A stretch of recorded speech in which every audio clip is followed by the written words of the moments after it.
반갑습니다. 선택 전문가 이은영의 선택의 기술, 오늘도 시작하겠습니다. 여러분 혹시 어렸을 때부터 지금까지 자라면서요, 엄마가 무엇인가를 선택해준 경험 있으세요?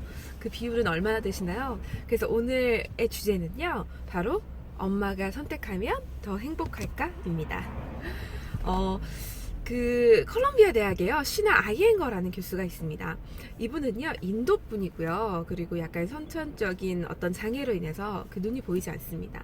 하지만 인도에서 미국으로 넘어와서 공부를 했고요. 그리고 이제 아시아계 문화에도 굉장히 관심이 많았기 때문에 일본에도 오랜 시간 머물게 됩니다.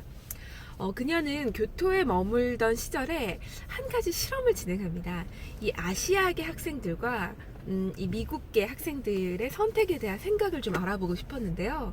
그래서 작게 시작한 실험은 뭐냐면, 일본계 학생들과 미국계 학생들한테 내가 선택하고 싶은 것, 그러니까 내가 선택을 기꺼이 하고 싶은 것, 예를 들어서 뭐 직업, 배우자, 내가 뭐 먹고 싶은 거, 입고 싶은 옷, 뭐 이런 것들이 내가 기꺼이 선택하고 싶은 거일 수 있겠죠. 그래서 A4지를 주고요, A4지의 앞면에는 기꺼이 선택하고 싶은 것을 쓰게 합니다. 그리고 A4지 뒷면에는요, 나는 이건 선택하고 싶지 않아, 네, 그런 것들을 적게 합니다. 저 같은 경우는 약간의 메뉴 결정 장애가 있는데요, 나는 점심 메뉴는 선택하고 싶지 않아, 뭐 혹은 나는 어떤 시험을 볼지 선택하고 싶지 않아, 뭐 이런 것들을 적게 합니다.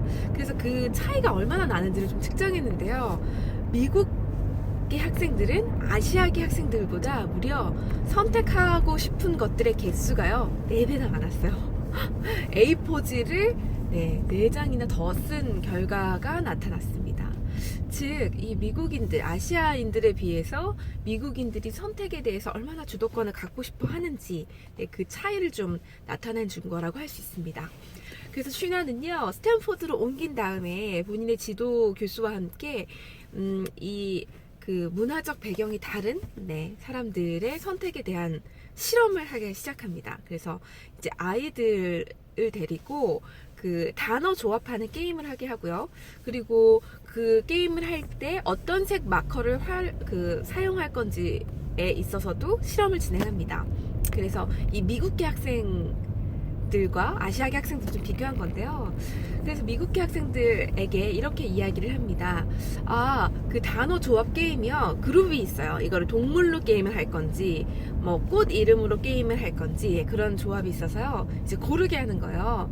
어떤 조합으로 게임을 할 거야, 그리고 어떤 색 마커를 사용할래, 이제 이걸 고르게 하면서 그룹을 3가지 그룹으로 나눕니다. 첫 번째 그룹은요, 그 모든 걸 스스로 선택한 거야. 난 동물 그룹을 하겠어, 나는 블루펜을 쓰겠어, 이렇게 스스로 선택을 한 그룹이고요. 두 번째 그룹은 전혀 모르는 스미스라는 선생님이 선택을 해주고요.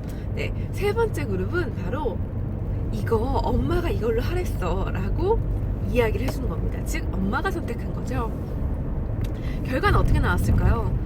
미국 학생들의 경우에는요, 본인들이 선택을 했었을 때가 엄마가 선택을 해준 그룹에 비해서 3배나 더 높은 성과를 나타냈고요. 또 스스로 게임을 하는 비율도 50%나 더 증가했습니다.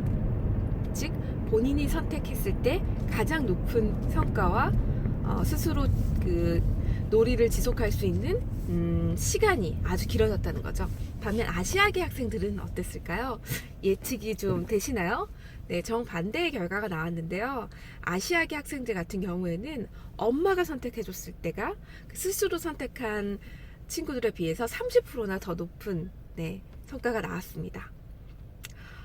이것은 무엇을 의미할까요? 아마 이것은 그런 문화적인 배경과 좀 연관이 있는 것 같아요.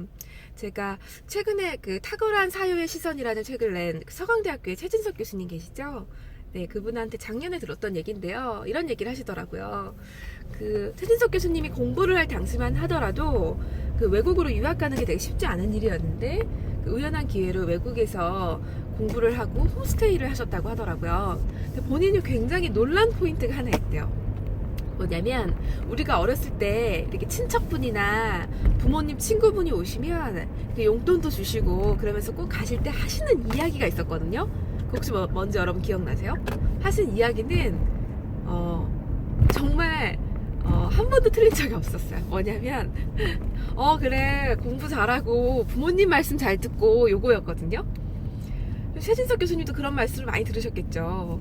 그런데요, 외국에서는 절대 사용하지 않는 말이 바로 부모님 말씀 잘 듣고, 네, 이 말을 절대 하지 않는데요. 그리고 이렇게 아시아계 분들이 가서 그런 말을 한번 하면 그 말을 듣는 부모님이나 학생 자체가 굉장히 weird하다. 왜 저런 이상한 말을 하지? 네, 이렇다고 하더라고요. 그래서 그 앞서서의 그 선택과 관련된 만족 있잖아요.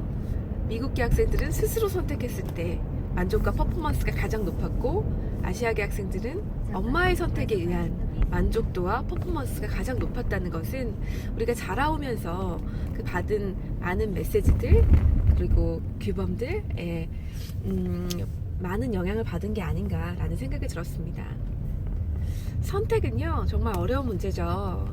그래서 어쩔 때는 그 선택권을 분명히 나의 선택임에도 불구하고 다른 사람이 좀 대신 선택해줬으면 하는 생각을 하는 것 같아요. 우리나라에서는 엄마의 선택이 많은 영향을 미치고 있고요. 그런데 그게 어렸을 때는요, 그게 행복하고 좋지만 클수록 우리가 자의식이라는 게 발달하고요. 주체적으로 살아가면서 결국 그 책임의 결과를 그 선택한 사람에게 책임을 전가하는, 책임을 묻는 경우도 많이 발생하는 것 같아요. 엄마 때문이야. 난 이렇게 살고 싶지 않았는데 엄마 때문에 내가 이렇게 됐어. 난 이걸 원했던 게 아니야. 네, 이런 이야기 혹시 주변에서 하는 20대 보신 적 있으신가요? 결국 우리가 문화적인 영향을 받았지만 내 아이에게 어떤 메시지를 전달할지, 그리고 나는 누구의 선택을 진짜 나의 선택으로 받아들일지, 네, 굉장히 중요한 문제가 아닌가 싶습니다. 네, 오늘 선택 전문가 이은영과 함께 알아본 주제는요, 엄마가 선택하면 다 행복할까? 였습니다. 네, 여러분 오늘 그럼 좋은 하루 되시고요. 전 또 좋은 선택에 관련된 이야기로 다시 찾아뵙겠습니다. 네, 오늘 좋은 하루 되세요. 안녕.